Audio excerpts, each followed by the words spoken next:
का सारथी।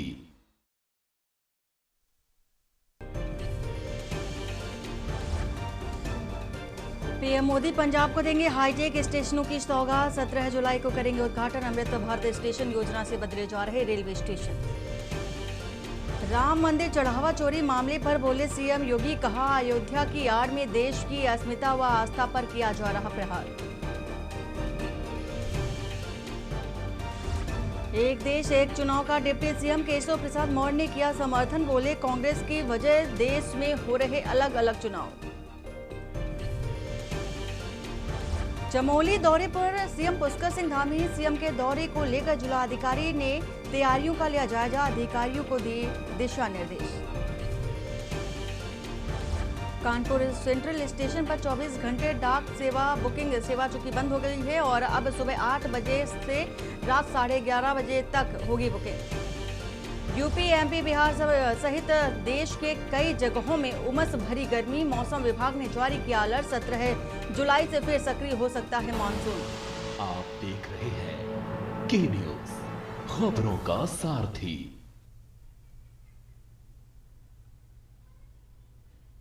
नमस्कार, मैं हूं वंदना पांडे और आप देख रहे हैं के न्यूज इंडिया। बुलेटिन की शुरुआत बड़ी खबर से करने जा रहे हैं। दिल्ली से है ये खबर। केंद्रीय कैबिनेट की अहम बैठक होनी है आज और पीएम मोदी की अध्यक्षता में ये बैठक होनी है। सुबह नई दिल्ली में बैठक होगी और आगामी संसद का मानसून सत्र को लेकर के ये बैठक प्रस्तावित है। संसद के सत्र से संबंधित रूपरेखा पर चर्चा होगी। किसान, गरीब, युवाओं से योजनाओं पर भी चर्चा की जाएगी। तो दिल्ली से आपको ये अहम खबर बता रहे हैं इस वक्त की। तो सुबह 11 बजे यानी कि अब से कुछ ही देर बाद दिल्ली में बैठक होनी है और इसी के साथ ही आगामी संसद का मानसून सत्र पर यह बैठक होगी। तो संसद के सत्र से संबंधित देखा जा रहा है पूरी रूपरेखा चूंकि तैयार की जाएगी और वहीं किसान, गरीब, युवाओं से योजनाओं पर भी इसकी चर्चा होगी। दिल्ली से आपको ये खबर बता रहे हैं केंद्रीय कैबिनेट की बैठक है आज और अब से कुछ ही देर बाद ये बैठक होनी है। पीएम मोदी की अध्यक्षता में बैठक होगी।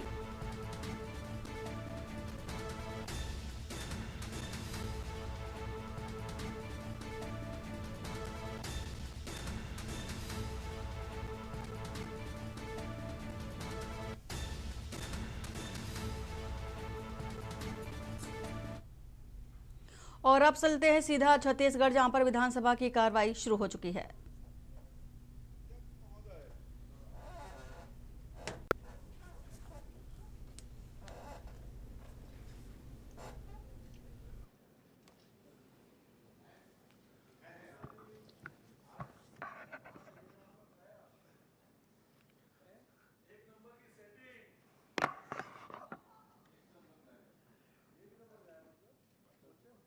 प्रश्न क्रमांक 1 श्री अटल श्रीवास्तव।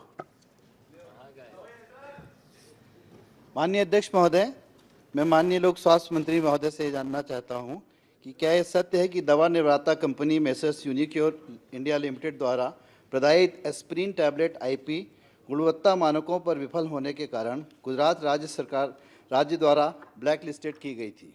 यदि हाँ, तो क्या इसकी आधिकारिक सूचना छत्तीसगढ़ शासन या CGMFC को प्राप्त हुई थी? क्या यह भी सत्य है कि छत्तीसगढ़ में इसी मानक औषधि के क्रय एवं आपूर्ति आदेश को त्वरित स्वीकृति प्रदान की गई? यदि हाँ, तो स्थापित वित्तीय नियमों को शिथिल करने हेतु कौन से लोक सेवक उत्तरदायी हैं? इस प्रतिबंधित अवधि के दौरान उसके बाद उक्त कंपनी से कुल कितनी मात्रा एवं किस संविदा दर पर औषधि क्रय की गई? कुल कितनी वित्तीय भुगतान किया गया तथा क्या क्रय पूर्व अनिवार्य बैच परीक्षण संपन्न कराया गया था? क्रय नियमों में इस गंभीर उल्लंघन का विभाग द्वारा दोषी अधिकारियों एवं क्रय समिति के विरुद्ध अब तक की गई दंडात्मक कार्रवाई का पूर्ण विवरण क्या है? आपने पूरा पढ़ लिया? माननीय अध्यक्ष महोदय, प्रश्न कर लीजिए। इनका सभी प्रश्नों का लिखित में जवाब दे दी हूं। अगर आपको अनुमति हो तो पढ़ आपका जो पूरा पढ़ लिए हैं उसका जवाब आ गया है। उसमें आप माननीय अध्यक्ष महोदय, आप कुछ विशेष प्रश्न इसी में से जो उद्भूत हो रहा है ये पूछ लीजिए। माननीय अध्यक्ष महोदय, मैं माननीय अटल जी को हिड़मा मार गया हो, यही नहीं मालूम। माननीय अध्यक्ष महोदय, मैं माननीय मंत्री जी से जानना चाहता हूं कि माननीय मंत्री जी ने बताया कि aspirin gastro resistant tablet IP 150 mg और 75 mg गुजरात में ब्लैक लिस्टेड थी, लेकिन CGMSC ने 25/3/2026 को सूचना मिलने के बाद खरीदी आदेश को रद्द कर दिया। कृपया बताएं कि रद्द करने से पहले कितनी मात्रा की दवाएं CGMSC सरकार को पहले की सप्लाई कर दी गई थी, उन दवाओं का वितरण कहां-कहां हुआ और कितने मरीजों को दी गई। अध्यक्ष महोदय, उसकी भी जानकारी प्रपत्र ब में दिया हुआ है, ये भी लंबा है, आप देख लीजिए, उसमें बोले तो पढ़ दूँ, समय खराब होगा, ये पढ़ देता हूँ, 3-4 पन्ने का है। ये एस्प्रिन टेबलेट IV प्रतिबंधित अवधि 16/7/2025 से 30/6/2026 तक फर्म यूनिकोर इंडिया लिमिटेड से CGMSC लिमिटेड द्वारा की गई अन्य औषधियों की जानकारी। पहला, cefixime oral 50 mg / 5 millilitre suspension IP, और ये मतलब हम लोगों ने पहले लिया, और उस अवधि में जब वैसे माननीय सदस्य जी का था, आप तैयारी नहीं किए होंगे तो, लेकिन मैं बताना चाहूँगा कि जो प्रतिबंधित गुजरात की दवाई थी वो उस कंपनी का उस प्रोडक्ट का था, वो प्रोडक्ट था अपना ये एस्प्रिन गैस्ट्रो रेसिस्टेंट था। ये जो हमारे ये जो मेसर्स यूनिकोर इंडिया लिमिटेड जिसको गुजरात ने बैन किया था, वो रेसिस्टेंट था, और हाँ, ये इसको ब्लैक लिस्टेड किए थे। और जो यूनिकोर इंडिया लिमिटेड का जो हमारे यहाँ है, हम लोग अनकोटेड लेते हैं, जैसे डिस्प्रिन आता है जो जिसको पानी में डाल के पीते हैं तुरंत घुल जाता है। और जो अध्यक्ष महोदय, मेरा प्रश्न सीधा था कि क्या रद्द करने से पहले कितनी मात्रा में दवाएं सरकार को पहले सप्लाई कर दी गई थी, उन दवाओं का वितरण कहां-कहां हुआ और कितने मरीजों को वो दवाएं दी गई? नहीं, वही मैं बता रहा हूँ, जो गुजरात ने ब्लैक लिस्टेड किया जिसको, वो दवाई हमारे यहाँ खरीदी ही नहीं हुआ। उस कंपनी का जरूर दवाई खरीदी हुआ था, परंतु वो जो प्रोडक्ट जिस पर बैन किया गया था वो प्रोडक्ट की खरीदी नहीं हुई। नहीं, गुजरात सरकार ने कंपनी को ब्लैक लिस्टेड किया था कि दवाई को ब्लैक लिस्टेड किया था? देखिए, गुजरात सरकार ने उस प्रोडक्ट को बैन किया था, और कई राज्यों में, सुनिए, कई हमारे यहाँ छत्तीसगढ़ में नियम है कि कोई भी कंपनी का कोई दवाई अगर ब्लैक लिस्टेड होता है तो हम दवाई को नहीं खरीदते हैं तब तक जब तक कि उस कंपनी के 2 प्रोडक्ट ब्लैक लिस्टेड ना हो जाएं। तो 2 प्रोडक्ट ब्लैक लिस्टेड होते हैं तो फिर हम जो है कंपनी को ब्लैक लिस्टेड करते हैं। तो गुजरात में कंपनी को ब्लैक लिस्टेड किया गया था कि दवाई को, ये मैं पूछना चाह रहा हूँ। गुजरात में ये 18/7/2028 इसको, ये प्रोडक्ट को ही 26 इसको प्रोडक्ट को ही बैन किया गया है, दवा को, प्रोडक्ट मतलब दवा, उस कंपनी को नहीं की है। माननीय अध्यक्ष महोदय, uncoated versus gastro resistant tablet का फर्जी अंतर है। मंत्री जी की ब्लैक लिस्टेड गैस्ट्रो रेजिस्टेंट 75 की नहीं बल्कि aspirin gastro IP 75 uncoated tablet खरीदी गई है। क्या दोनों दवाएं समतुल्य हैं? यदि हाँ, तो गुजरात में ब्लैक लिस्टेड दवा को छत्तीसगढ़ में खरीदने की क्या मजबूरी थी? क्या यह क्वालिटी स्टैंडर्ड को बाईपास करने की चाल नहीं है? जी नहीं, दोनों प्रोडक्ट में अंतर है। नाम एक जैसा है, लेकिन एक है गैस्ट्रो रेसिस्टेंट जो कोटेड है, और हम जो खरीदे हैं वो अनकोटेड है। दवाई का जो वो है वो तो सेम है। आप अनकोटेड आपने जो चीज़ें गुजरात में बैन हो चुकी थी उसको अनकोटेड के नाम से आप छत्तीसगढ़ के आम जनता को उसमें डिस्ट्रीब्यूट कर रहे हैं। उस कंपनी को यहाँ बुला के दवाइयाँ 6 करोड़ रुपए की दवाइयाँ आपने खरीदी है, 6 करोड़ 79 लाख रुपए की। तो आप केवल अनकोटेड लिख के जिस दवाई को वहाँ बैन किया गया था, वो अनकोटेड लिख के उस दवाई की सप्लाई छत्तीसगढ़ में हमारे गरीब मरीजों को दवाइयाँ बट रही हैं। देखिए, हम अनकोटेड लिख के उसको नहीं कर रहे हैं। कोटेड और अनकोटेड दवाइयों में कई स्वरूप ऐसे बदल जाता है, जैसे थोड़े देर के लिए शक्कर है, ग्लूकोज है, शुगर फ्री है, तीनों मीठा दिखता है सामान्य व्यक्ति में, लेकिन उसके केमिकल फार्मूले जो हैं शक्कर के अलग होते हैं, ग्लूकोज के अलग हैं, और ग्लूकोज और फ्रक्टोज सेम वो होता है। माननीय मंत्री जी, मैं बता रहा हूं ना कि दोनों प्रोडक्ट, दोनों का प्रभाव अलग है। जो गैस्ट्रो रेसिस्टेंस है उसका जो है काम अलग है, मतलब उससे संबंधित एक्स्ट्रा है। दोनों की प्रकृति अलग है और दोनों अलग अलग है। नहीं, दोनों का जो सॉल्यूशन है, gastro resistant 75 mg and aspirin gastro IB 75 uncoated, क्या ये दोनों का सॉल्यूशन एक है? देखिए, दोनों का जो केमिकल फार्मूला है एक है, लेकिन दोनों की काम करने की विधि अलग है। आप बोल रहे हैं केमिकल फार्मूला एक है, तो जब गुजरात में वो बैन हो गई तो आपने उसको छत्तीसगढ़ में खरीदा क्यों? और खरीदा और मालूम हो गया कि वो ब्लैक लिस्टेड कंपनी है, तो फिर इस दवाई का वितरण कहाँ कहाँ किया आपने? किन किन मरीजों को वो दवाई खिलाई गई? तो छत्तीसगढ़ के, गुजरात की रिजेक्टेड दवाइयाँ छत्तीसगढ़ में चलेंगी? देखिए, मैं स्पष्ट कह चुका हूं और बड़े जिम्मेदारी से कह रहा हूं, दोनों ही दवाइयों का अलग अलग प्रभाव है, अलग अलग उनकी नेचर है। दोनों की घुलने की, दोनों का असर करने का, दोनों का एफर्ट जो है अलग है। और ये दोनों अलग नाम से ही आती हैं, ऐसा नहीं कि हम उसको हम बना रहे हैं नाम।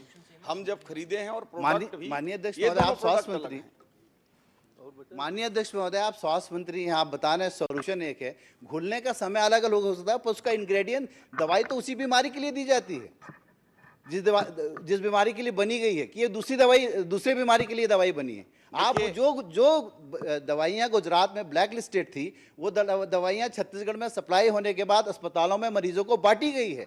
यही तो मैं पूछना चाहता हूँ कि अनकोटेड करने से क्या दवाई का केमिकल रिएक्शन बदल गया क्या? देखिए, मैंने शुरू में और अभी भी बोल रहा हूँ, आप समझ नहीं पा रहे हैं। दोनों का काम अलग है। एक जैसे थोड़ी देर के लिए दर्द का आता है, जीरो। तो अभी आप सुन रहे थे विधानसभा की कार्रवाई, जो कि प्रतिबंधित दवाइयों को लेकर के चर्चा हो रही थी। अब बढ़ते हैं खबरों की ओर। राजधानी लखनऊ से ये खबर है, होटल में युवा वैज्ञानिक राहुल सिंह की संदिग्ध मौत बताई जा रही है। विभूति खंड के नोवोटेल होटल में अचेत मिले वैज्ञानिक और सुबह चेकआउट न करने पर पुलिस को इस बात की सूचना दी गई। वहीं पुलिस ने दरवाजा तोड़कर कमरे में प्रवेश किया और फॉरेंसिक टीम ने मौके पर पहुंचकर साक्ष्य भी जुटाए हैं। वहीं शव को कब्जे में लेकर पोस्टमार्टम के लिए भेज दिया गया है। महाराजगंज के सिसवा बाजार निवासी थे वैज्ञानिक और हार्ट अटैक से मौत की आशंका जताई जा रही है।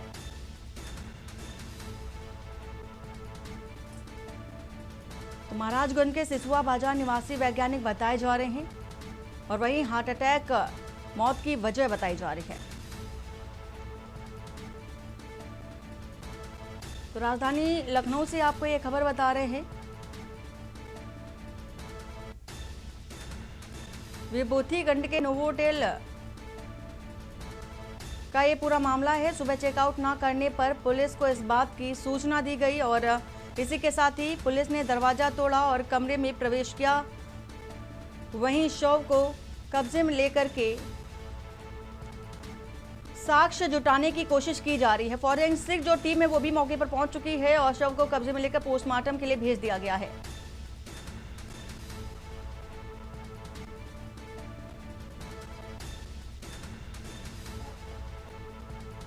तो हार्ट अटैक से मौत की आशंका, राजधानी लखनऊ से आपको बता रहे हैं खबर।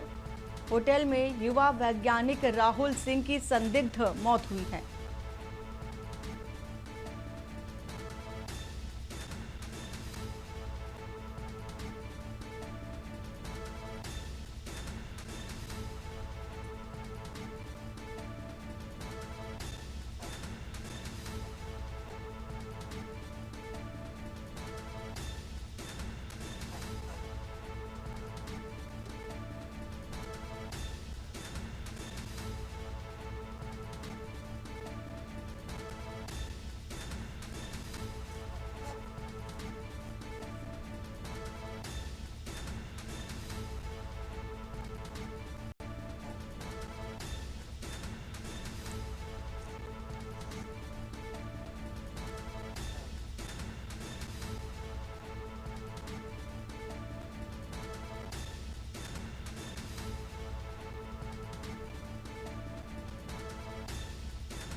और अब चलते सीधा राजधानी लखनऊ, जहां पर विश्व युवा कौशल कार्यक्रम का आयोजन हुआ है। सीएम योगी आदित्यनाथ पहुंचे हुए हैं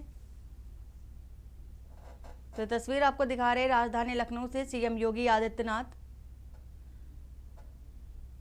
और ये कार्यक्रम विश्व युवा कौशल दिवस पुनः अनुरोध है कि आप सभी कार्यक्रम के तहत आयोजित किया गया है और तरह तरह के जो उत्पाद हैं वो देखे जा सकते हैं।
माननीय मुख्यमंत्री जी का सभागार में शुभागमन बस कुछ ही क्षणों में हो रहा है। आप सबसे अनुरोध है कि माननीय मुख्यमंत्री जी के स्वागत में अपने स्थान पर खड़े होकर जोरदार तालियों के माध्यम से उनका अभिवादन और अभिनंदन करेंगे।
लखनऊ से खबर है। लखनऊ के काकोरी इलाके में निकला विशाल अजगर और सूचना मिलते ही वन विभाग ने मौके पर टीम भेजी है और वहीं सांप पकड़ने वालों ने रेस्क्यू अभियान भी शुरू कर दिया है।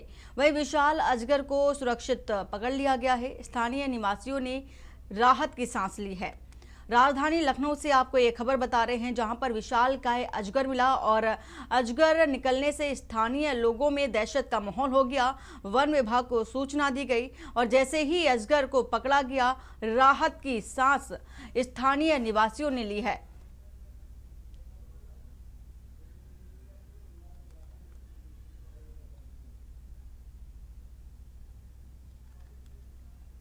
तो कौकोरी इलाके में विशाल अजगर निकला है। वहीं सूचना वन विभाग को दी गई, मौके पर टीम पहुंची और सांप पकड़ने वाले ने रेस्क्यू अभियान भी शुरू किया, तब जाकर के अजगर को पकड़ा है।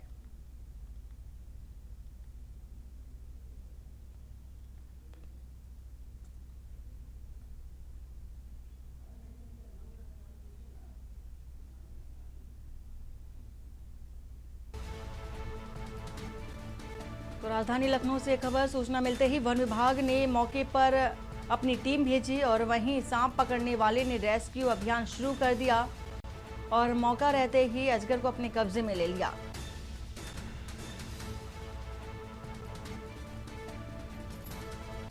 तो लखनऊ के काकोरी इलाके में विशालकाय अजगर निकलने से स्थानीय लोगों में हड़कंप मच गया और इस बात की सूचना वन विभाग को दी गई।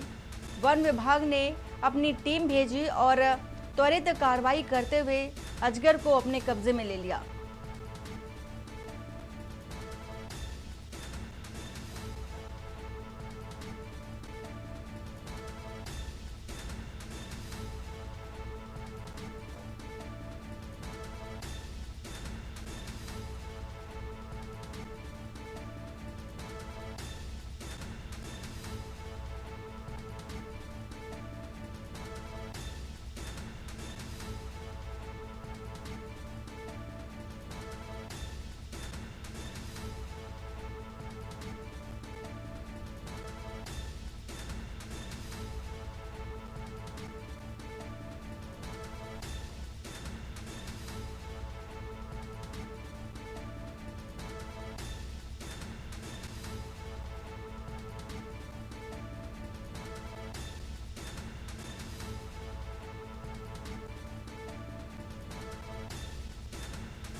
और यहाँ रुकते हैं एक छोटे से ब्रेक के लिए। ब्रेक के बाद जल्द हाजिर होते हैं।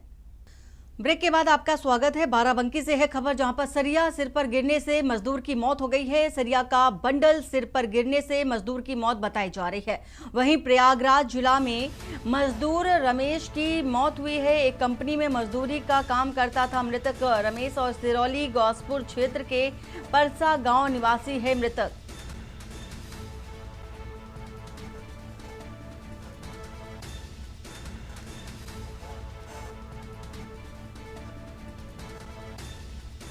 तो प्रयागराज जिला का रहने वाला बताया जा रहा है मृतक और इसी के साथ ही एक कंपनी में मजदूरी का काम मृतक रमेश करता था।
नाम है मेरा और काकत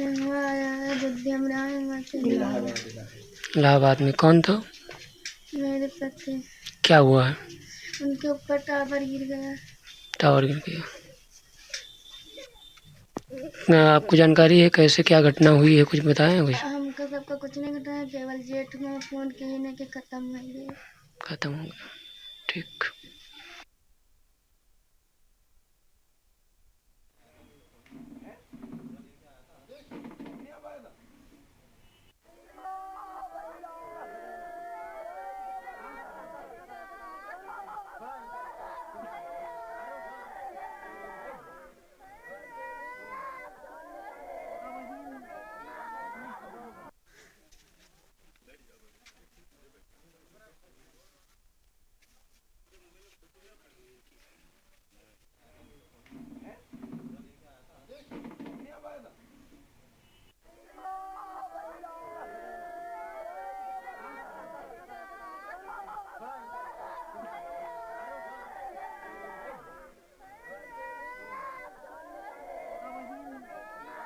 बाराबंकी से राहुल त्रिपाठी इसी खबर को लेकर हमारे साथ जुड़ चुके हैं। राहुल, जिस तरह से देखा जा रहा है, सरिया सिर पर गिरने से एक मजदूर की मौत हो गई है और इसी के साथ ही साथ परिजनों में भी काफी आक्रोश देखा जा रहा है। पूरा मामला क्या है, विस्तार से बताइए। जी देखिए, जो इस मामले में जानकारी मिल पाई है, ये सिरौली गौरपुर क्षेत्र के परसा गांव पड़ता है। वहां के निवासी थे रमेश नाम का, इनके पिता का नाम हरिराम, जिनकी मृत्यु पहले हो चुकी थी। रमेश इलाहाबाद प्रयागराज में मजदूरी करते थे, अपने परिवार का भरण पोषण करने के लिए वहां पर एक कंपनी में मजदूरी करते थे। और बीते दिन सरिया का लॉट आया हुआ था, जिसको वो उतरवा रहे थे। अचानक से भारी मात्रा में एक बड़ा सा बंडल जो सरिया का था, वो सर के ऊपर गिर गया, जिससे उनकी मौत हो गई। इस बारे में जब उनके परिवारजनों को जानकारी मिली तो परिजनों में काफी कोहराम मच गया, बहुत बुरा हाल था वहां पर। और सबसे दुखद बात ये थी कि इनकी पिछले वर्ष ही शादी हुई थी। परिवार में इनकी पत्नी ने पूरी जानकारी दी कि किस प्रकार से आर्थिक स्थिति कमजोर होने के चलते इनको दूर रह करके मजदूरी करके परिवार का भरण पोषण करना पड़ रहा था। फिलहाल पूरे गाँव में शोक की लहर है और पुलिस अभी इस मामले में कुछ भी नई अपडेट नहीं दे पाई। जी बहुत शुक्रिया राहुल पूरी जानकारी देने के लिए। प्रयागराज जिले का रहने वाला मृतक बताया जा रहा है। सरिया का एक बंडल गिरा जिससे कि उसकी मौत हो गई। बाराबंकी से ये खबर बता रहे हैं आपको।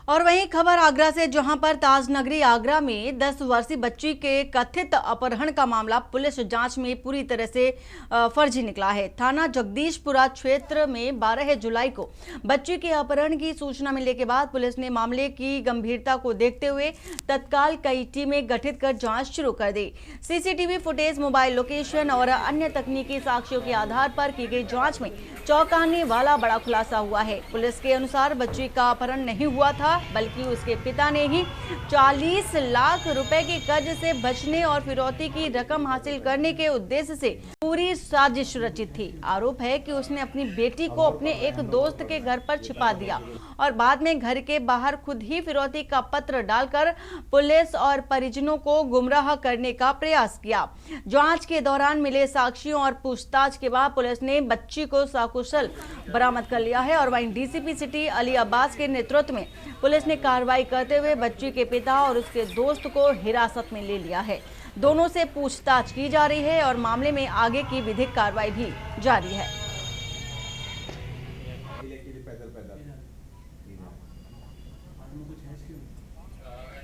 अब और पढ़ रहे हैं हम लोग, और पढ़ रहे हैं ये पैदल।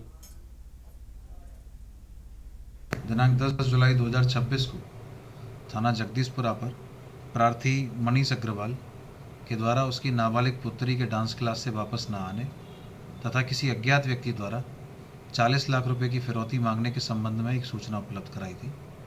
उक्त सूचना के क्रम में थाना जगदीशपुरा पुलिस द्वारा भिन्न भिन्न टीमें गठित की गई थी तथा सूचना उपलब्ध कराने के लगभग 1 से 1.5 घंटे के बाद बालिका की सकुशल घर पर वापसी हुई थी। उक्त सूचना में थाना जगदीशपुरा टीम द्वारा गोपनीय रूप से जानकारी करते हुए भिन्न भिन्न टीमों का गठन किया गया था तथा घटना के सफल अनावरण हेतु प्रयास किए जा रहे थे।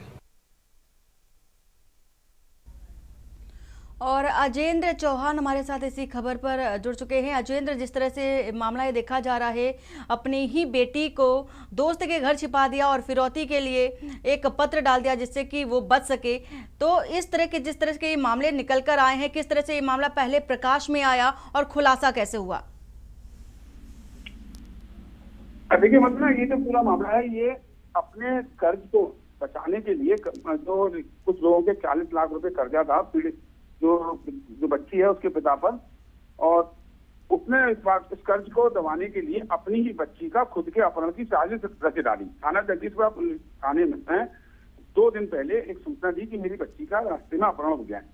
पुलिस ने पूरी छानबीन की, सीसीटीवी कैमरे फुटेज के आधार पर देखा कि बच्ची उसके ही मित्र के घर अकेली ही जा रही है।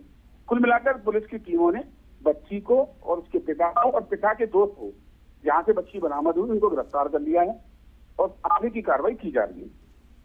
बहुत शुक्रिया अजेंद्र, पूरी जानकारी देने के लिए। आगरा से ये तस्वीर भी दिखा रहे हैं आपको, बेटी को दोस्त के घर पे छिपा दिया अब और पढ़ रहे हैं और वहीं फिरौती का पत्र भी खुद ही बाहर डाल दिया था।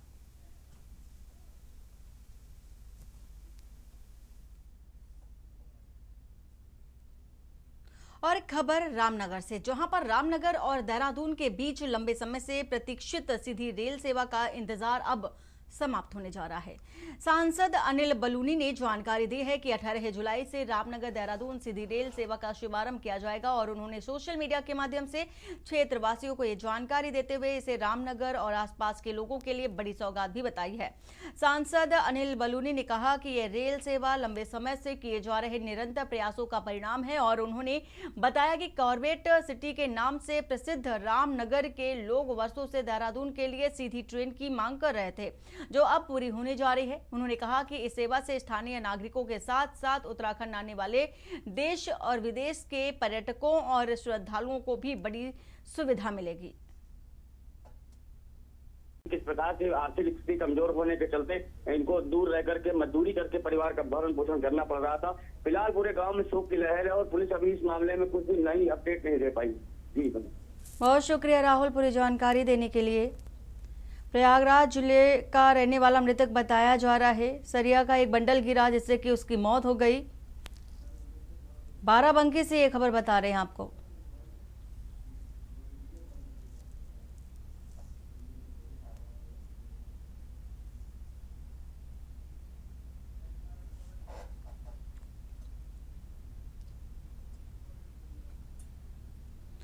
और वहीं खबर आगरा से, जहां पर ताजनगरी आगरा में 10 वर्षीय बच्ची के कथित अपहरण का मामला पुलिस जांच में पूरी तरह से फर्जी निकला है। थाना जगदीशपुरा क्षेत्र में 12 जुलाई को बच्ची के अपहरण की सूचना मिलने के बाद पुलिस ने मामले की गंभीरता को देखते हुए तत्काल कई टीमें गठित कर जांच शुरू कर दी। सीसीटीवी फुटेज, मोबाइल लोकेशन और अन्य तकनीकी साक्ष्यों के आधार पर की गई जांच में चौंकाने वाला बड़ा खुलासा हुआ है। पुलिस के अनुसार बच्ची का अपहरण नहीं हुआ था, बल्कि उसके पिता ने ही 40 लाख रुपए के कर्ज से बचने और फिरौती की रकम हासिल करने के उद्देश्य से पूरी साजिश रचित थी। आरोप है कि उसने अपनी बेटी को अपने एक दोस्त के घर पर छिपा दिया और बाद में घर के बाहर खुद ही फिरौती का पत्र डालकर पुलिस और परिजनों को गुमराह करने का प्रयास किया।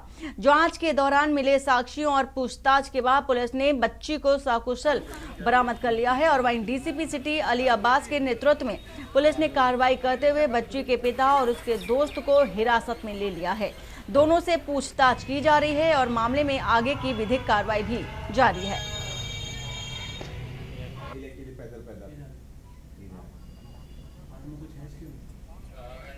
अब और पढ़ रहे हैं हम लोग और पढ़ रहे हैं ये पैदल। दिनांक 10 जुलाई 2026 को थाना जगदीशपुरा पर प्रार्थी मनीष अग्रवाल के द्वारा उसकी नाबालिग पुत्री के डांस क्लास से वापस न आने तथा किसी अज्ञात व्यक्ति द्वारा 40 लाख रुपए की फिरौती मांगने के संबंध में एक सूचना उपलब्ध कराई थी। उक्त सूचना के क्रम में थाना जगदीशपुरा पुलिस द्वारा भिन्न भिन्न टीमें गठित की गई थी तथा सूचना उपलब्ध कराने के लगभग 1 से 1.5 घंटे के बाद बालिका की सकुशल घर पर वापसी हुई थी। उक्त सूचना में थाना जगदीशपुरा टीम द्वारा गोपनीय रूप से जानकारी करते हुए भिन्न भिन्न टीमों का गठन किया गया था तथा घटना के सफल अनावरण हेतु प्रयास किए जा रहे थे। और अजेंद्र चौहान हमारे साथ इसी खबर पर जुड़ चुके हैं। अजेंद्र, जिस तरह से मामला ये देखा जा रहा है, अपनी ही बेटी को दोस्त के घर छिपा दिया और फिरौती के लिए एक पत्र डाल दिया जिससे कि वो बच सके, तो इस तरह के जिस तरह के ये मामले निकल कर आए हैं, किस तरह से ये मामला पहले प्रकाश में आया और खुलासा कैसे हुआ? देखिए मतलब ये जो पूरा मामला है, ये अपने कर्ज को बचाने के लिए जो कुछ लोगों के 40 लाख रुपए कर्जा था पीड़ित जो बच्ची है उसके पिता पर, और उसने इस कर्ज को दबाने के लिए अपनी ही बच्ची का खुद के अपहरण की साजिश रच डाली। थाना जगदीशपुर थाने में 2 दिन पहले एक सूचना दी कि मेरी बच्ची का रास्ते में अपहरण हो गया है। पुलिस ने पूरी छानबीन की, सीसीटीवी कैमरे फुटेज के आधार पर देखा कि बच्ची उसके ही मित्र के घर अकेली ही जा रही है। कुल मिलाकर पुलिस की टीमों ने बच्ची को और उसके पिता को और पिता के दोस्त को, जहाँ से बच्ची बरामद हुई, उनको गिरफ्तार कर लिया है और आगे की कार्रवाई की जा रही है। बहुत शुक्रिया अजेंद्र, पूरी जानकारी देने के लिए। आगरा से ये तस्वीर भी दिखा रहे हैं आपको, बेटी को दोस्त के घर पे छिपा दिया अब और पढ़ रहे हैं और वहीं फिरौती का पत्र भी खुद ही बाहर डाल दिया था।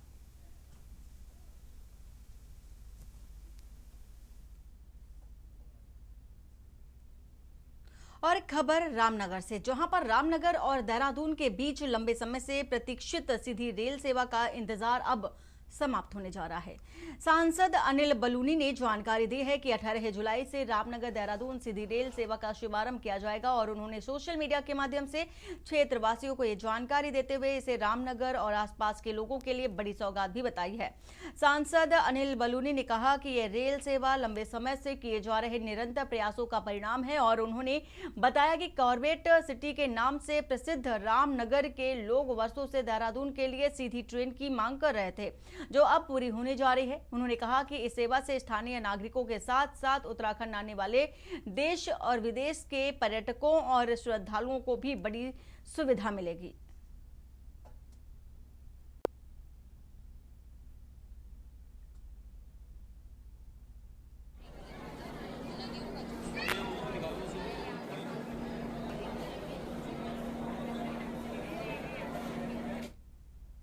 और खबर खटीमा से है, जहां पर भारत नेपाल सीमा से सटे खटीमा में विशेष गहन पुनर्निरीक्षण SIR अभियान के तहत सहायक निर्वाचक रजिस्ट्रीकरण अधिकारियों SRO का प्रशिक्षण आयोजित किया गया।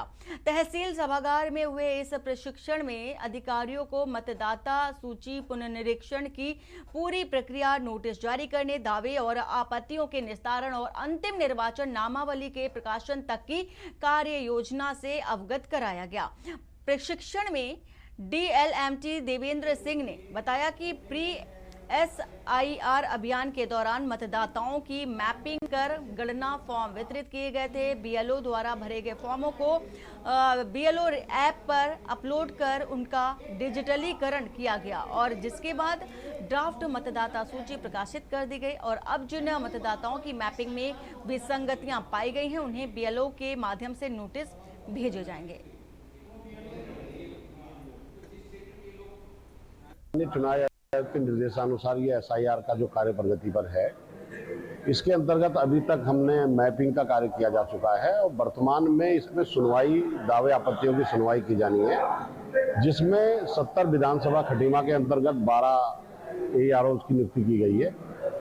उन्हीं के लिए कि आगामी क्या कार्रवाई करनी है, कैसे नोटिस दिए जाने हैं, किसका नाम काटा जाना है या नए फॉर्म कलेक्ट किए जाने हैं, उसके संबंध में हमारे DLMT साहब ने आज विस्तृत रूप से संबंधित ARO को बताया।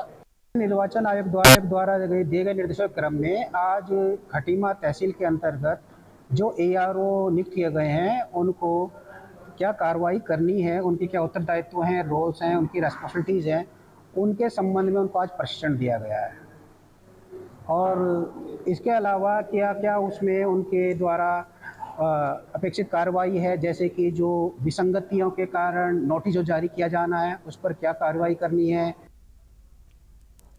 और इस वक्त की बड़ी खबर आपको बता देते हैं, अयोध्या से आ रही है ये बड़ी खबर और अयोध्या से इस वक्त की खबर राम मंदिर चढ़ावा चोरी मामला है और इसी बीच ये बड़ी खबर आपको बताने जा रहे हैं। SIT रिपोर्ट में पूर्व महासचिव चंपत राय नहीं तो ये बड़ी खबर आपको बता रहे हैं, चंपत राय को लापरवाही का दोषी माना गया है, अनिल मिश्रा को जिम्मेदार ठहराया गया है। तो एसआईटी की जांच में बड़ा खुलासा हुआ है। चढ़ावा चोरी में टिन्नू यादव की भूमिका स्पष्ट नहीं बताई जा रही है और वहीं प्रबंधन की जानकारी रखता था टिन्नू यादव, ये भी खबर निकल कर आई है सामने। चंपत राय के बराबर कार्य देख रहा था टिन्नू यादव और इसी के साथ ही साथ एसआईटी ने भविष्य के लिए कई सुधारों का सुझाव भी दिया है। अयोध्या से आपको इस वक्त की ये बड़ी खबर, एसआईटी ने थर्ड पार्टी से ऑडिट करवाने का सुझाव भी दिया। इसी के साथ ही एसओपी का 100% सुनिश्चित करने का भी निर्देश एसआईटी की ओर से कहा गया है। राम मंदिर चढ़ावा चोरी ये पूरा प्रकरण और इसी के साथ ही ये बड़ी खबर, एसआईटी रिपोर्ट में पूर्व महासचिव चंपत राय नहीं और इसी के साथ ही अयोध्या से ये बड़ी खबर आपको बता रहे हैं। तो एसआईटी रिपोर्ट में पूर्व महासचिव चंपत राय नहीं बताए जा रहे हैं। चंपत राय को लापरवाही का दोषी माना गया है। तो चंपत राय को दोषी माना गया है, वहीं अनिल मिश्रा को भी जिम्मेदार ठहराया गया है। चढ़ावा चोरी में टिन्नू यादव की भूमिका अभी स्पष्ट नहीं हो सकी है। हालांकि एसआईटी लगातार जांच कर रही है, पूछताछ भी कर रही है और इसी बीच ये बड़ी खबर आपको बता रहे हैं, चंपत राय के बराबर टिन्नू यादव भी काम कर रहा था। एसआईटी ने भविष्य के लिए कई सुधारों का सुझाव भी दिया है। आरपी सिंह हमारे साथ इसी खबर को लेकर के जुड़ चुके हैं। आरपी सिंह, जिस तरह से देखा जा रहा है लगातार जो जांच है वो चल रही है, एसआईटी की पूछताछ भी चल रही है और ये इस वक्त की बड़ी खबर भी निकल कर आई है सामने, जिसमें जिम्मेदार ठहराया गया है अनिल मिश्रा को भी, चंपत राय को भी। पूरी जानकारी दीजिए। जी, आपको बताना चाहेंगे कि एसआईटी ने अपनी जो है पूरी प्रक्रिया तैयार कर ली, पूरी रिपोर्ट तैयार करी है। अब शासन को बहुत जल्द ही सौंप देगी। सूत्रों के हवाले जो खबर आ रही है कि चंपत राय जी को लापरवाही की है, ये सूत्र बता रहे हैं। अभी जब तक पुष्टि न हो जाए सूत्रों की खबरें हैं। आपको बताया चले कि इनका लापरवाही है और कहीं ना कहीं अनिल मिश्रा को लिप्त पाया जा रहा है उनसे है। और जो इनके मेन चंपत राय जी के मेन सहयोगी थे या फिर कहीं कि कारण उसकी गाड़ी चलाते थे तो टिन्नू यादव जी वो भी का नाम है, कहीं ना कहीं रिपोर्ट में स्पष्ट कहा गया है कि वो कहीं ना कहीं हल्का दोषी पाए जा रहे। तो जो उन्होंने अभी तो ये सब सूत्रों के हवाले से खबर है, जब तक एसआईटी रिपोर्ट ना आ जाए या पुष्टि ना कर दे तो देखना ये है, समय बताएगा, वक्त बताएगा। लेकिन कहीं ना कहीं और रही बात ऑडिट करने की, तो उन्होंने कहा है कि बहुत जल्द ही थर्ड पार्टी द्वारा ऑडिट कराना चाहिए, मतलब सलाह दी है। अब ये समय वक्त बताएगा कि क्या चीजें हैं, जो कि सूत्रों के हवाले खबर है। जब तक पेश न हो जाए तब तक नहीं कहा जा सकता। अब शासन को 1 या 2 दिन के अंदर सौंप दी जाएगी, तब क्लियर रिपोर्ट आएगी। जी बिल्कुल आरपी सिंह, लेकिन ये जानना भी जरूरी है कि जिस तरह से चंपत राय को लापरवाही चंपत राय की मानी जा रही है, तो अब कार्रवाई किस ओर मुड़ सकती है और अनिल मिश्रा को भी इस पूरे प्रकरण में जिम्मेदार ठहराया गया है। तो क्या लगता है कि अब ये जो कार्रवाई एसआईटी की ओर से चल रही है किस ओर मोड़ ले सकती है? जी, आपको बता चले कहीं ना कहीं चंपत राय जी की लापरवाही कहीं विश्वास कहिए जो उनके ड्राइवर थे टिन्नू यादव, कहीं ना कहीं उनका फायदा उठाए, तो उसे लेकर के कहीं ना कहीं जो एसआईटी कह रही है सही कह रही है। ये बात है, चंपत राय जी ने अपने सहयोगियों से भी कहा था कि हमारे साथ विश्वासघात हुआ है। तो वो चीजें तो सामने आ ही रही है कि ये चीजें तो पहले भी स्पष्ट थी। और रही बात अनिल मिश्रा जी, तो अनिल मिश्रा जी देख रेख कर रहे थे, कहीं ना कहीं अपने जो करीबियों को उन्होंने मंदिर के अंदर वैकल्पी में भर्ती कराया और कहीं ना कहीं उनका दुरुपयोग हुआ। तो ये चीजें दोषी है, वो जो दोषी है वो तो एसआईटी कंफर्म कर ही रही है। लेकिन अब ये देखना ये है कि जो एसआईटी की रिपोर्ट जैसे सौंपती है क्या आता है, फिर तो सूत्रों के हवाले में खबर थी, अब पुष्टि हो तब तक क्लियर नहीं कहा जा सकता। जी बहुत शुक्रिया पूरी जानकारी देने के लिए आरपी सिंह। फिलहाल ये खबर बता रहे हैं अयोध्या से, ये खबर रामनगरी अयोध्या से आपको ये खबर बता रहे हैं, राम मंदिर चढ़ावा चोरी ये पूरा मामला है और एसआईटी लगातार कार्रवाई कर रही है, पूछताछ भी कर रही है। एसआईटी रिपोर्ट में पूर्व महासचिव चंपत राय नहीं है और जिम्मेदार ठहराया गया है। वहीं अनिल मिश्रा को भी जिम्मेदार ठहराया गया है। लापरवाही का दोषी माना गया है चंपत राय को।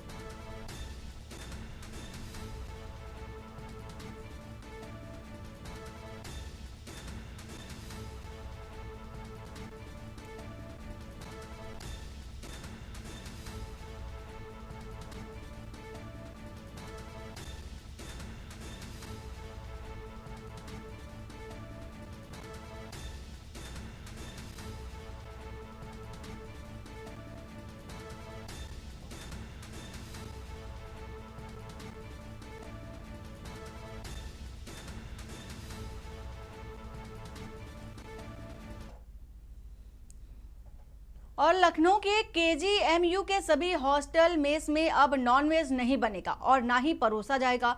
दीक्षांत समारोह के दौरान राज्यपाल आनंदीबेन पटेल ने हॉस्टल मेस की गुणवत्ता पर सवाल उठाए थे। उन्होंने बताया कि निरीक्षण में कुछ मेस में एक्सपायर्ड मसाले मिले और खाने की गुणवत्ता को लेकर गंभीर चिंताएं भी सामने आई। इसके बाद केजीएमयू प्रशासन ने मेस में नॉनवेज पकाने और परोसने पर रोक लगा दी।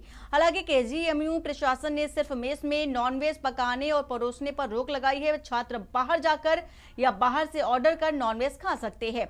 ऑल इंडिया शिया पर्सनल लॉ बोर्ड के महासचिव मौलाना यासूब अब्बास ने इसे विश्वविद्यालय का प्रशासनिक फैसला बताते हुए इस पर राजनीति से बचने की सलाह दी है।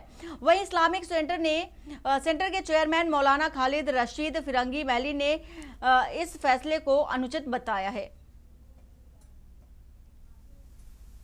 हम लोग ये जानते हैं कि अपने मुल्क हिंदुस्तान में बड़ी तादाद लोगों की है जो कि नॉनवेज खाते हैं, नॉन वेजिटेरियन हैं, और प्योर रिसर्च सेंटर के मुताबिक around more than 61% of the Indians are non vegetarian. और सब ये भी जानते हैं कि इम्यूनिटी के लिए और जनरल हेल्थ के लिए नॉन वेजिटेरियन एक इंसान के लिए कितनी फ़ायदेमंद है। इसके बावजूद भी मेडिकल केजीएमयू जैसे प्रेस्टिजियस मेडिकल कॉलेज में नॉनवेज को हॉस्टल्स में मना कर देना या बैन कर देना या बंद कर देना अपने आप में एक बड़ा क्वेश्चन मार्क लगाता है। केजीएमयू में जो नॉनवेज को प्रतिबंध लगा है तो कोई हर्ज की बात नहीं है, क्योंकि वेज रेस्टोरेंट होते हैं, नॉनवेज रेस्टोरेंट होते हैं, हर जगह का प्रशासन है, हर जगह की एक परंपरा है, लिहाजा इसके ऊपर सियासत नहीं करना चाहिए। अगर कुछ बच्चे नॉनवेज के शौकीन हैं तो वो मार्केट में जाके ओपन मार्केट में नॉनवेज ले सकते हैं। इसके ऊपर सियासत न की जाए तो बेहतर है। खबर कोटद्वार से, जहां आगामी उत्तराखंड विधानसभा चुनाव से पहले उत्तराखंड क्रांति दल यूकेडी ने बड़ा राजनीतिक ऐलान कर दिया है। पार्टी के केंद्रीय संरक्षक डॉक्टर शक्तिशैल कपरवान ने स्पष्ट किया कि यूकेडी किसी भी राष्ट्रीय राजनीतिक दल के साथ चुनावी गठबंधन नहीं करेगी। उन्होंने कहा कि पार्टी आगामी विधानसभा चुनाव राज्य की सभी 70 सीटों पर अपने दम पर लड़ेगी। और डॉक्टर कपरवान ने कहा कि उत्तराखंड क्रांति दल राज्य हित और क्षेत्रीय मुद्दों को लेकर लगातार संघर्ष करता रहा है। उनका कहना है कि प्रदेश की जनता क्षेत्रीय दलों को मजबूत विकल्प के रूप में देख रही है और यूकेडी जनता के बीच अपने मुद्दों के साथ चुनाव में उतरेगी। चुनाव से पहले और चुनाव के बाद उत्तराखंड क्रांति दल किसी भी राष्ट्रीय पार्टी से समझौता नहीं करेगी, क्योंकि राष्ट्रीय पार्टियों ने यूकेडी को समय समय पर बड़ा बड़ा धोखा दिया है और ये धोखेबाज पार्टियां हैं, इसलिए इनसे दूरी बनाए रखना ही उचित होगा।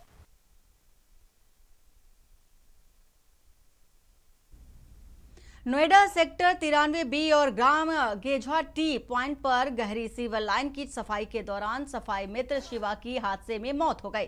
नोएडा प्राधिकरण के अनुसार शिवा सुरक्षा बेल्ट, ऑक्सीजन मास्क और अन्य सुरक्षा उपकरणों के साथ सीवर में उतरा था, वहीं लेकिन मेन हॉल के अंदर तारों में फंस गया। सूचना मिलने पर पुलिस और फायर सर्विस ने संयुक्त रूप से रेस्क्यू अभियान चलाकर उसे बाहर निकाला और अस्पताल पहुंचाया गया, जहां डॉक्टरों ने उसे मृत घोषित कर दिया। ये कार्य संविदा कर्मी का बताया जा रहा है।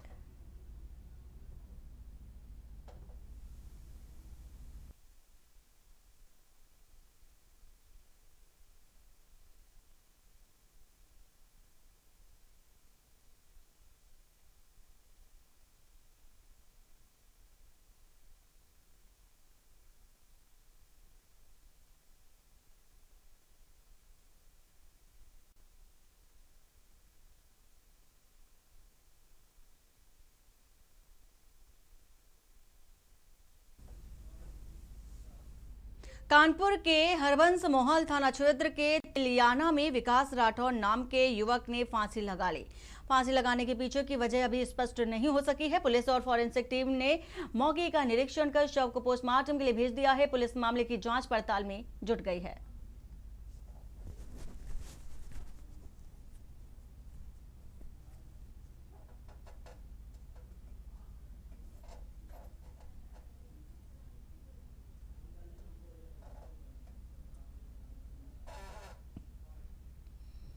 रात्रि के 9:30 बजे के लगभग यूपी 112 पर एक सूचना दी गई थी कि हरबंस मुहाल थाना में तिलियाना एक मोहल्ला है जिसमें एक युवक के द्वारा फांसी लगा दी गई। उनके परिवारजन के द्वारा ही सूचना मिली थी।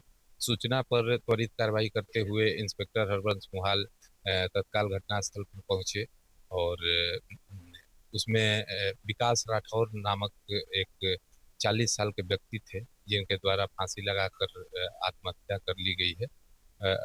एफएसएल की टीम के द्वारा सारी जांच पड़ताल की जा रही है। आगे की जांच रिपोर्ट के आधार पर ही विधिक कार्रवाई की जाएगी। और खबर देहरादून से, जहां उत्तराखंड प्रदेश का कांग्रेस कार्यालय में ओबीसी कांग्रेस के राष्ट्रीय अध्यक्ष डॉक्टर अनिल जयहिंद ने पदाधिकारियों और कार्यकर्ताओं की बैठक लेकर 17 जुलाई को आयोजित होने वाले छात्रों की गूंज संविधान संवाद कार्यक्रम की तैयारियों की समीक्षा की। बैठक में कार्यक्रम को सफल बनाने और अधिक से अधिक छात्रों, युवाओं और सामाजिक संगठनों की भागीदारी सुनिश्चित करने की रणनीति पर विस्तार से चर्चा की गई।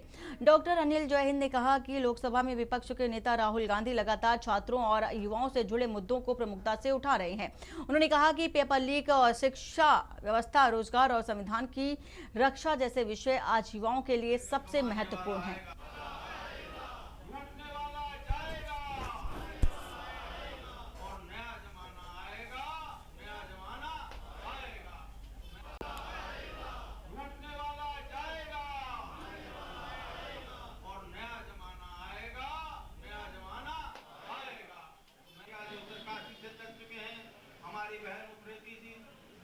चमोली से चल चुकी है। हम देख रहे हैं, अभी भाई ने बताया कि मनोज जोशी जी वहां से बागेश्वर है। ये कौन है? ये वो है बम बम बोले और कम कम तोले। ये कौन है? देखो दीवानो, तुम राम का नाम बदनाम ना करो। ये वो लोग हैं, ये वो लोग हैं जिन्होंने एक लूट मचाई हुई है।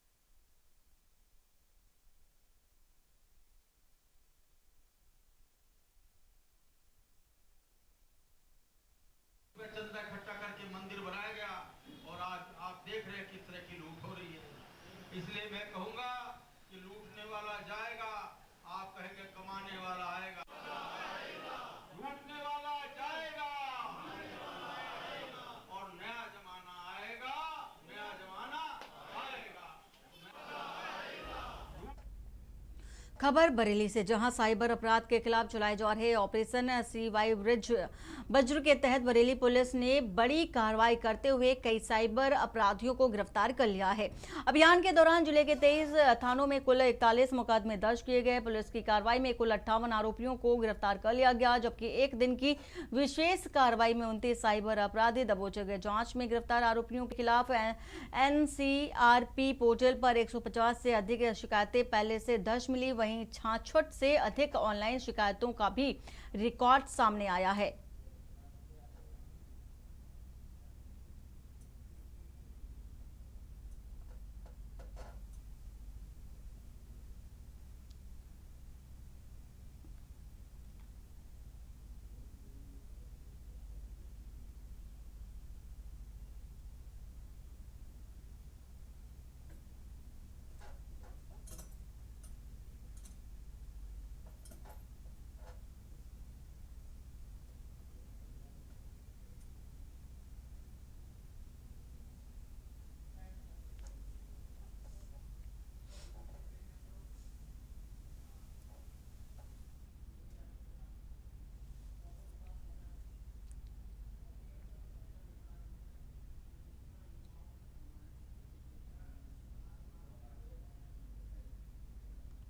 और सीधा चलते हैं राजधानी लखनऊ, जहां पर कौशल मिशन समारोह में सीएम योगी आदित्यनाथ पहुंचे हुए हैं। क्या कुछ कह रहे हैं, सुन लेते हैं। प्रदेश सरकार में मंत्रिमंडल के मेरे योगी, प्रदेश के व्यवसायिक शिक्षा और विकास विभाग के मंत्री श्री कपिल देव अग्रवाल जी, माननीय विधायक डॉक्टर नीरज वोरा जी, विधान परिषद के सदस्य श्री पवन सिंह चौहान जी, मुकेश शर्मा जी, अवनीश सलाहकार श्री अवनीश कुमार अवस्थी जी, प्रमुख सचिव व्यवसायिक शिक्षा और कौशल विकास डॉक्टर हरिओम जी, प्रमुख सचिव श्रम और सेवायोजन और प्राविधिक शिक्षा श्री M.K. सुंदरम जी, प्रमुख सचिव MSME श्री शशि भूषण लाल सुशील जी, आज के इस कार्यक्रम में उपस्थित प्रदेश के कौशल विकास अभियान के साथ जुड़े हुए सभी हमारे युवा साथियों, मैं सबसे पहले आप सभी को और प्रदेश भर के युवाओं को विश्व युवा कौशल दिवस की हृदय से बधाई देता हूं और आप सबकी उपस्थिति के लिए आपका अभिनंदन भी करता हूं। यूनेस्को ने इस वर्ष की जो विश्व युवा कौशल दिवस की थीम दी है वह दी है skill for a shared future, यानी साझा भविष्य के लिए कौशल। मित्रों, हम सबको याद रखना होगा कि भविष्य तभी साझा होता है जब अवसर साझा होते हैं, और अवसर तब साझा होते हैं जब उस सोच की कोई सरकार हो और देश की सबसे बड़ी आबादी का राज्य होने के नाते हमें इस बात पर गौरव की अनुभूति होती है कि यो देश के अंदर ही नहीं बल्कि दुनिया के अंदर सबसे ज्यादा युवा वर्क फोर्स हमारे पास है। और इस युवा फोर्स को अगर कोई मुझसे कहता है ये आपके लिए क्या चैलेंज नहीं है, मैं कहता हूं नहीं, यूपी की ये उपलब्धि है कि अपनी युवा शक्ति के बल पर ये हमारी डेमोग्राफिक डिविडेंड के रूप में हम इसका उपयोग करते हैं। हां, इस स्केल को स्किलिंग के साथ जोड़ करके हम यूपी की इकोनॉमी को अब आगे बढ़ाने का काम कर रहे हैं और आज उसके परिणाम हम सबके सामने आए हैं। मैं आभारी हूं आज के दिन पर प्रधानमंत्री मोदी जी का, जिन्होंने देश के अंदर पहली बार 2014 में आने के बाद स्किल डेवलपमेंट का एक मंत्रालय गठित किया और राज्यों को भी स्किल डेवलपमेंट के लिए प्रेरित किया। उससे पहले लोग इसको केवल सीमित कर देते थे, एक औपचारिकता रह जाती थी।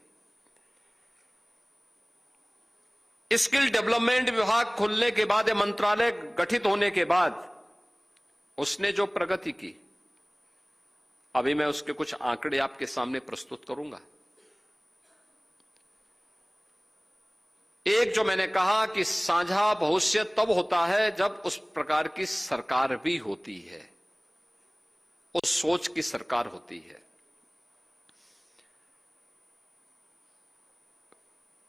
- 2017